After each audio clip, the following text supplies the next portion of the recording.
Hello again. Hello. This is your first stage briefing. This is my second tape. Okay. I was here like a year ago and managed to screw everything up. Oh, good. So, yes, I'll be playing the role of Matt today. Great. It's a little bit like all the characters in Les Mis at once. It's getting much colder. It's always freezing without fail.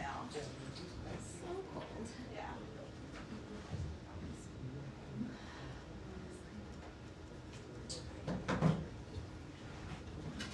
Hello. David Clever. Good to meet you, David Clever. Oh, okay, excellent. I'm simply here for one day.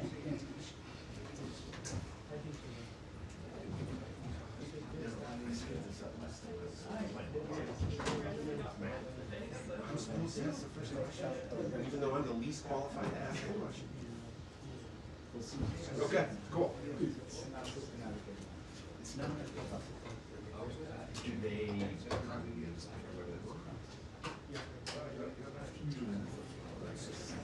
Let's see. They don't know. But this is.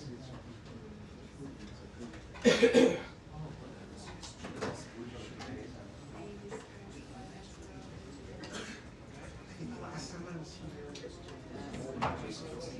we're like, you have to ask the first question. It's the most important thing. I was okay. And then I show up and it was exclusive. Sometimes they were supposed to ask a question. And I yelled over them. I'm surprised I was invited.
Hello, hi, everybody.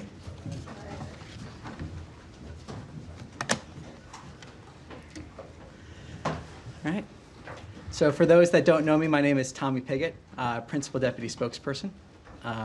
Stepping in for the day for Spokesperson Bruce, who is traveling with the Secretary and the President. So to start, a few remarks up top, and then I'll be happy to take some questions.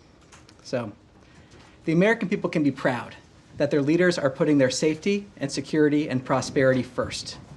This week's developments show an administration delivering boldly on its promises, and the results speak for themselves. When President Trump says he will never leave an American behind, he means it. Idaan Alexander has been released from Hamas captivity and reunited with his family in Israel. This is the result of unwavering American leadership. President Trump and Secretary Rubio are also strengthening strategic ties in the Middle East, delivering security and economic wins in Saudi Arabia, Qatar, and the United Arab Emirates. Earlier today, President Trump announced Saudi Arabia's $600 billion commitment to invest in the United States, building economic ties that will translate into jobs and opportunities for the American people and the region. Secretary Rubio will next travel to Turkey to attend the NATO informal foreign ministers meeting. Since the November election, 20 NATO allies have announced increases in defense spending, a direct result of President Trump's leadership and a renewed commitment to peace through strength. We also welcome the ceasefire between India and Pakistan and commend Prime Ministers Modi and Sharif for choosing the path of peace. As President Trump said, their decision reflects strength, wisdom, and fortitude. We urge both sides to maintain direct communication to preserve regional stability. Regarding Iran, negotiations continue to show progress. This administration remains clear. Iran will never be allowed to acquire a nuclear weapon. As President Trump has said, Iran can have a much brighter future. The time is right now for them to choose. And finally, the president has secured another win for American workers. An initial agreement with China to reduce China's tariffs and set a path for future discussions to open market access for American exports. As President Trump has said, the U.S. will continue to prioritize fairness, reciprocity, and results. The American people are already seeing the benefits. Inflation is down, grocery and gas prices are falling, and optimism is returning across the country. President Trump is once again delivering on his promise to make America great again. And before I take questions, I would like to thank spokesperson Tammy Bruce and the entire team for its unwavering support. It is an honor to be here, and I look forward to answering your questions for the American people. And with that, I'll take some questions. Tommy? Yeah. Thank you. Welcome to the briefing room. Trump said today that he's ordering the cessation of sanctions on Syria. How quickly will the U.S. lift these sanctions? Is this something we could expect as soon as coming days? I have nothing additional to preview. The president obviously spoke to this, and the president has been clear he wants to see prosperity for the entire region. That's part of the purpose of this trip, so nothing to further preview in terms of a timeline. And is the U.S. pressing the UN Security Council to lift sanctions on HTS? Again, nothing to preview on that front, but as the president said, this is about making sure we can have a region with peace and prosperity, long-term prosperity. And as Caroline Leavitt said before the trip, this is about a golden age both for the American people and for the Middle East. And we're seeing that dedication with the many different announcements that the president made today. Can you give us an update on the talks between Russia and Ukraine later this week? Will Secretary Rubio be participating in those talks? What are the expectations from the U.S. side? And there's been talk about a face-to-face meeting between Zelensky and Putin. Can you tell us anything about that or talks to prepare for those talks? Well, the president has spoken to this as well. He has been clear that the meeting in Istanbul is a critical opportunity for direct talks between Russia and Ukraine. That has been clear. The president has also been clear that he wants to see those talks happen, and he's been dedicated to trying to first get that ceasefire and then an enduring peace. In terms of specifics, nothing further to preview. The president also spoke to this during his speech just a short while ago. I'd refer you to his comments there. But this is a critical opportunity to, again, have those direct talks to try to achieve that ceasefire and then that long and enduring peace. Yes. Thank you, Tom. Good to see you behind the podium. Very quick question. On Sunday, the Israeli Prime Minister Benjamin Netanyahu said that the ethnic cleansing of Gaza is inevitable and that they were targeting every house in Gaza for that purpose. So is the United States, are they okay with that kind of language, or would there be a rebuke in the future of such a thing that is clearly, speaks of a war crime? What is the position of the U.S.? Well, first, I don't accept the characterization of your question. And second, I'd say that Hamas bears sole responsibility for the war and for the resumption of hostilities. We want peace and the immediate release of all hostages. And we've also been clear from this podium and elsewhere that any departure from Gaza must be voluntary. Yeah, but you as far as what he said, that's what came out of the cabinet meeting. Independent of what we hear about Hamas and so on, and they are responsible for this.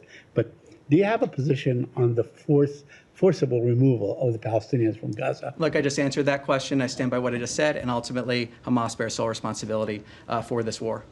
Yes. Follow up on Gaza. The spokesperson last week, Tammy, mentioned that a foundation would be set up. At that time, it was very shortly. It was last week to distribute aid into Gaza. Where does that stand now? Is this still a project? It's still in the works? Is it going to happen? And the Israeli Prime Minister also said that in the coming days he would go in full force into Gaza. Would that disrupt those plans, or is it calculated and being prepared together? How does that work? Well, look, we won't speak on behalf of the foundation, and we'll defer to the foundation in terms of any announcement that they may or may not make. But bottom line is we welcome moves to get aid quickly into Gaza. And we also welcome creative solutions that make sure that that aid actually gets to the people that need it and is not falling into the hands of terrorists such as Hamas. So we support creative solutions to get that aid in there. We want to make sure it's done in a way where it's not falling into the hands of Hamas, that it's actually reaching the people that need it. And what is as clear as day is that the people of Gaza have suffered tremendously under Hamas. So we support those creative solutions to get aid in there, and the president has been very clear, as has Secretary Rubio. Yes. I wanted to ask your response of reports that there were back-channel talks that led to the release of Idan Alexander, with a Hamas official reaching out to the former leader of Arab Americans for Trump. Can you speak to that report and any details about how the release came to be? So I'm not going to comment on private diplomatic conversations, but what I will say and reiterate is that this shows that when President Trump says he will never leave an American behind, he means it. This is the direct result of American leadership, as I said earlier, and again shows the fact that President Trump is forever working for the safety and security of the American people, as is Secretary Rubio. But I'm not going to discuss or give details of private diplomatic conversations. You're not denying it?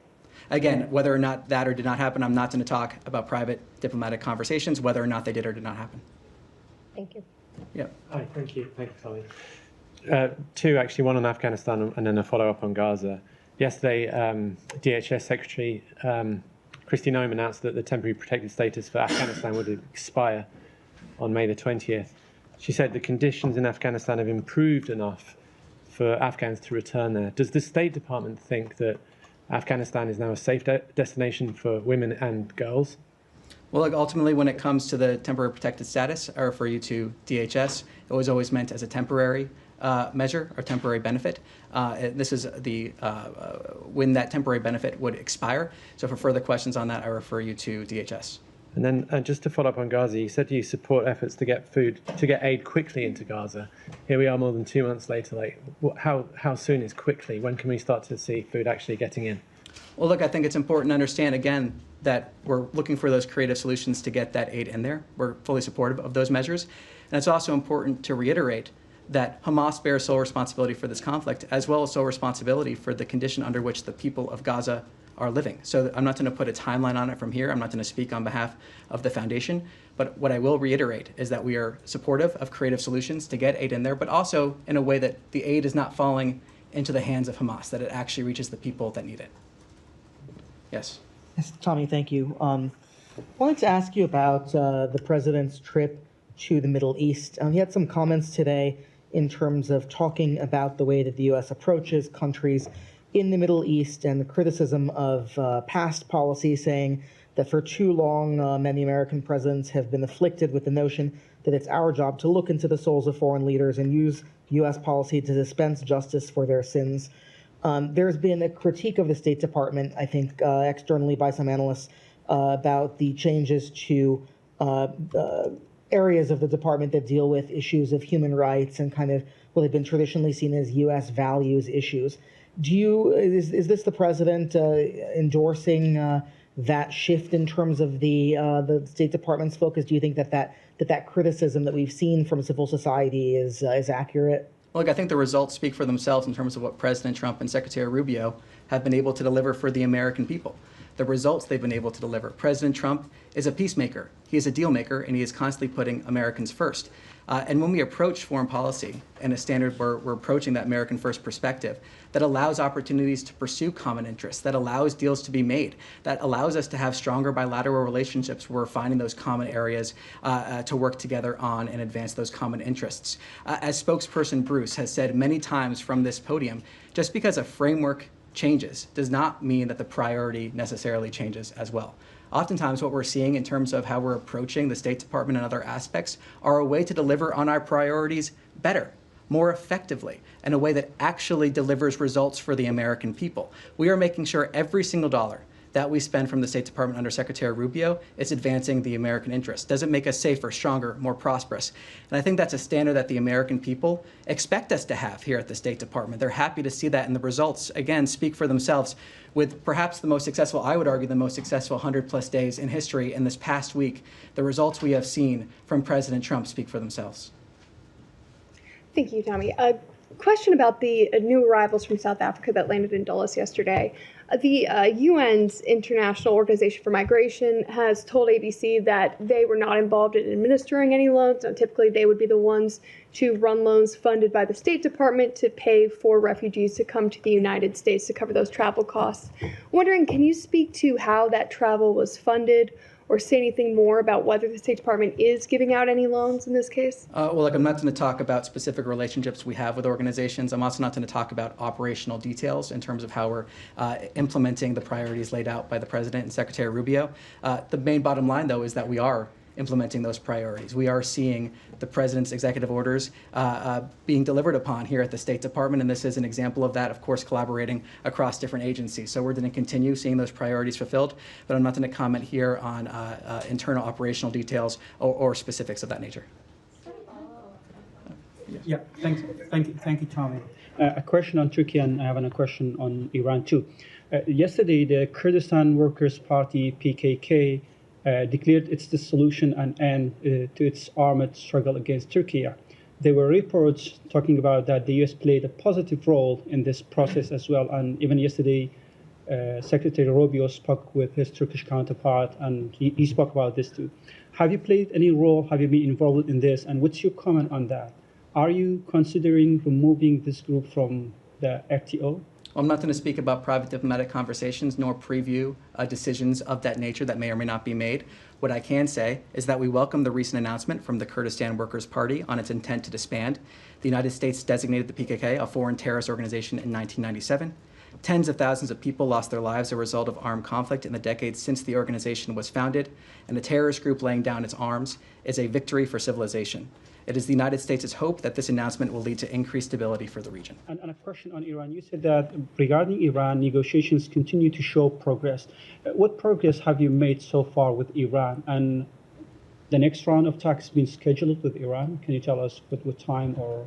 Nothing to preview on that front. What I can say is the President spoke to this just in his speech a few hours ago, talking about the time for choosing for them is right now. There is a path to prosperity for Iran. He wants to see the entire region be prosperous. He's also been clear that there are two options for Iran. Iran can never have a nuclear weapon, but there are two options in regards to that, a good option and a bad option. So the President has spoken to this. He's made our priorities clear. He's made the goal clear. And I don't have anything additional to add beyond his comments there. Thank you. Thank you.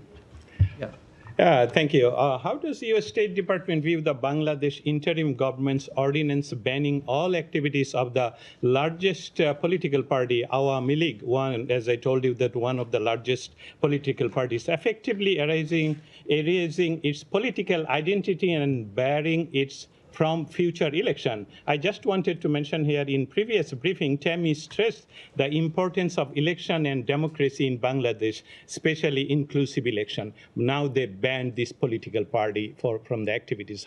What is your concern on that? So what I can say on this is that we are aware that the interim government has banned the Awami League from all political activities until a special tribunal for the party and its leaders concludes. We do not support any one political party in Bangladesh over another. We support a free and democratic process, as well as fair and transparent legal processes for all individuals. We urge all countries, including Bangladesh, to respect the freedoms of expression, peaceful assembly, and association for all. And how does you, as a State Department, view the interim Bangladeshi government role in the fostering radical ideologies and enabling terrorism, following reports of the law advisor, Dr. Asif Nazrul, meeting with Lashkar-e-Taiba operative Harun Izhar and growing support of violence in Kashmir by political and religious leaders? They met in the ministry in Bangladesh. So again, taking a step back, I'll reiterate what has been reiterated from this podium before. We value our partnership with the people of Bangladesh, spanning more than 50 years. We remain committed to deepening our partnership by working with the interim government. And I already commented on your other question there, but nothing further to add. Thank you. Yes. Thank you very much, Tommy. Two questions, one on the North Korea, and then the second question about the Russia follows. as you know, that the North Korea launched the multiple ballistic missiles into the East Coast last week for the second time since the second term of the Trump administration. How do you view the fact that North Korea is receiving missile technology support from Russia, which is further escalating the threat to the Korean Peninsula? So we've spoken on this in the past. I'll refer to those comments and take back your question for further details if we can get there. The second question on Russia. Russia's Kremlin said that it will pay for the North Korean soldiers who died in Kursk during the war in Ukraine, and that Putin is preparing a new mission with the North Korean military. How will the United States react to the fact that North Korean troops will continue to be stationed in Russia and help Russia, even if Russia and Ukraine reach a ceasefire and war? Well, as spokesperson Bruce has said from this podium, third countries like the DPRK that have perpetrated the Russia-Ukraine war bear responsibility.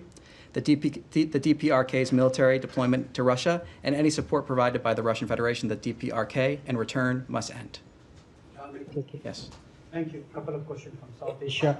During his calls with Pakistani Prime Minister, Foreign Minister, and the Army Chief, when Secretary made a call, did he receive any commitment or assurance from the Pakistani leadership that they will dismantle all the terrorist infrastructure and they will no longer support terrorist groups within the country?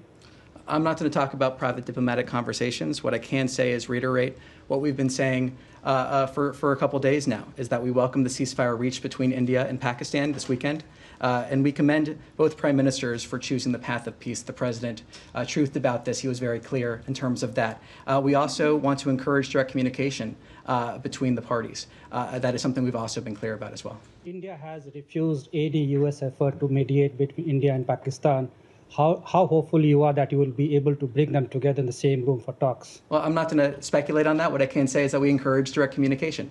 We have been clear on that. We continue to encourage that direct communication. The president has been clear on that. And the president, as I said, has also been clear in praising both prime ministers for choosing the path towards peace and the wisdom and fortitude that shows. Has U.S. sent a team to Islamabad or Pakistan following the reports that there have been leaks of nuclear radiation in some of the secure Pakistani sites? I have nothing to preview on that at this time. I have one more question. Sorry. Follow-up. Thank you. I think that's Thank you, enough. Tommy. Thank you, Tommy, and beautiful style you have, by the way. I hope you continue to do that more often, these briefings. My question is about Pakistan welcomed President Trump's efforts for bringing the ceasefire between Pakistan and India, and they believe that President Trump could win a Nobel Peace Prize if he were to bring peace between Pakistan and India on Kashmir issue. But Prime Minister Modi did not welcome this effort, and he's the same gentleman that was not allowed to come to the U.S. till 10 years ago. Does that disappoint this building at all, the attitude of Narendra Modi of not welcoming this peace deal? Well, what we are happy to see is a ceasefire. That is what we are happy to see. That's where our focus remains. And we want to see ceasefire be maintained. And we want to encourage direct communication. That is our focus here. Our focus is the ceasefire. Our focus is on encouraging direct communication. That's where our focus is going to remain. The president has spoken on this. And just to take the first part of your question, kind of focusing on a more global foreign policy front, talking about issues around the world, President Trump, is a peacemaker. He's a peacemaker. He values peace. He's also a deal maker. And he has shown that again and again and again in terms of both pursuing an America First agenda, but also pursuing peace and wanting to see peace and conflicts come to an end. Thank you very much. One more question about, excuse me, one more question. The drones which India used against Pakistan were Israeli-made drones. President Trump, one initiative that has been globally recognized and talked about is his Abraham Accord idea.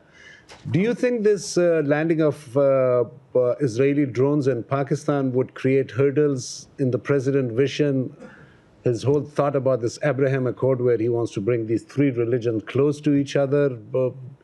These Israeli drones will further complicate the relations between Pakistan and Israel or no? Well, I'll reiterate what we are focused on here and happy to see as a ceasefire. We want to see direct communication between the parties.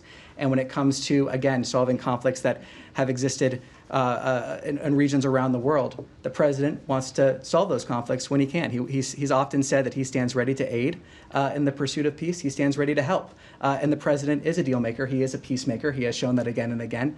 And we're seeing the results of that from the past 100 days and even just this last week. So the president's a deal maker. He's a peacemaker, but nothing to comment further beyond that. Thank you so much. Yeah.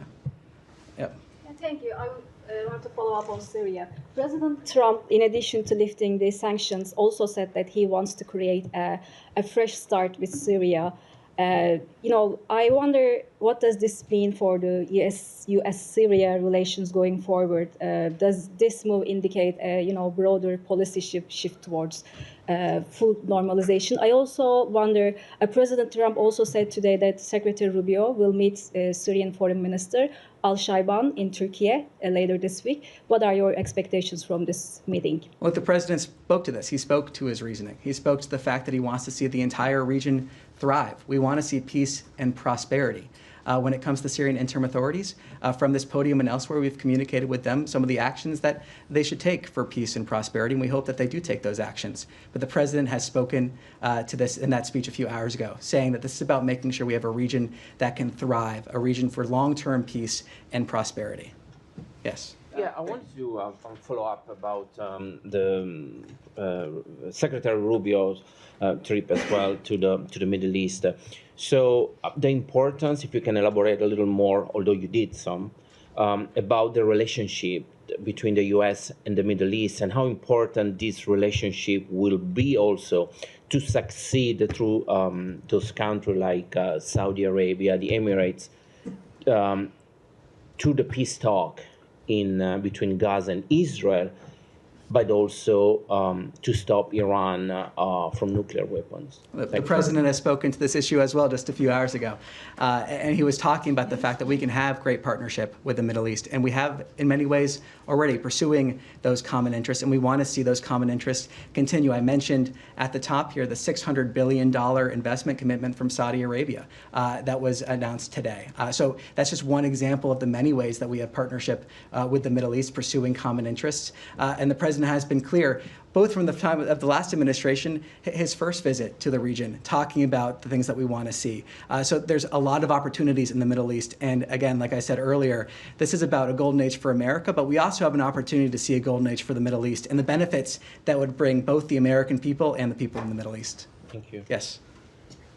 Sorry, in front of you. Thank you. Yeah. Thank you so much. Two quick questions, if I may. The first on Secretary Rubio's trip to the Middle East and the second one in Latin America.